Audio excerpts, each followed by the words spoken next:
Le flash foot du jour, affaire de racisme à la Juventus, le club italien légèrement sanctionné. La sanction peut paraître légère vu le lourd passif du football italien avec les dérapages racistes de certains groupes de supporters. La Juventus a été pénalisée par la fermeture, pour un match, d'une partie d'une tribune, a indiqué la Ligue italienne de football. L'Inter Milan de son côté a réagi dans un communiqué. Le football et le sport ne doivent pas seulement être un lieu d'émotion, mais aussi de valeurs claires et partagées. Et ce que nous avons vu dans les dernières minutes de la demi-finale de Coppa Italia entre la Juventus et l'Inter à Turin n'a pas sa place dans le sport, peut-on lire. Toujours dans cette affaire, Didier Drogba apporte son soutien à Romelu Lukaku. Il s'est montré sensible au racisme subi par Romelu Lukaku. Il a surgi au surlendemain des faits lors du match opposant la Juve à l'Inter. Lorsque votre talent et votre force commencent à leur faire du mal et que vous devenez plus grand et meilleur, leur stupidité surgit, a déclaré Didier Drogba au sujet de cette affaire. Du côté de Chelsea, Frank Lampard a été très clair lors de son arrivée. Chelsea, c'est son club. Libre depuis son renvoi d'Everton en janvier dernier, Frank Lampard a effectué son retour à Chelsea pour remplacer Graham Potter. Malgré un contrat qui court jusqu'au terme de la saison,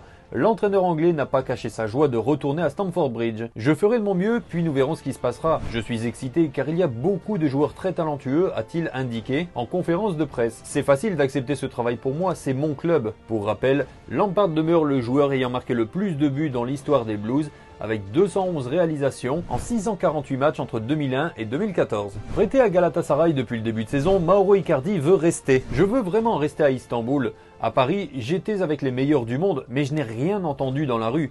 Ici, je vois un grand intérêt pour moi, a ainsi confié Icardi au micro de TNT Sports.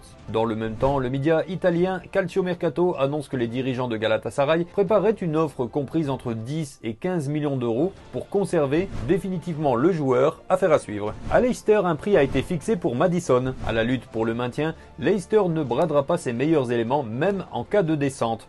Selon The Telegraph, les dirigeants des Foxes ont fixé le prix de départ de James Maddison à 60 millions d'euros. Alors qu'il a déjà fait part de son souhait de changer d'air, le milieu offensif anglais dispose d'un contrat qui expire en juin 2024. Electronic Arts a dévoilé des détails sur sa nouvelle identité, EA Sports FC, qui fait suite à l'arrêt du nom FIFA pour les jeux vidéo de foot. Le nom FIFA étant repris par la FIFA en personne, EA Sports doit se réinventer et veut proposer une expérience novatrice à ses dizaines de millions de fans qui le suivent depuis près de 30 ans. Il s'agit du début de l'histoire d'EA Sports FC. Nous nous appuyons sur 30 années de leadership et d'histoire en créant des expériences qui rassemblent la communauté du football mondial et à continuer à l'emmener vers un futur qui met le fan au centre, explique le manager général Nick Vlodica. EA Sports FC sera un symbole du sport, un symbole d'innovation et de changement, et nous sommes ravis d'en montrer plus à nos fans sur notre futur en juillet. Rendez-vous donc cet été pour les passionnés du jeu FIFA afin de découvrir ce qui se cache derrière la nouvelle identité de la célèbre franchise de jeux vidéo. Au PSG, une première décision suite au clash avec Kylian Mbappé. Les mots fracassants d'Mbappé sur une vidéo publiée par le Paris Saint-Germain pour sa campagne de réabonnement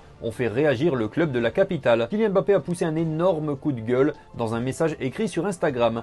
L'attaquant français de 24 ans déplore le fait d'avoir été utilisé par son employeur. Je viens de prendre part au visionnage de la campagne de réabonnement du club pour la saison 2023-2024.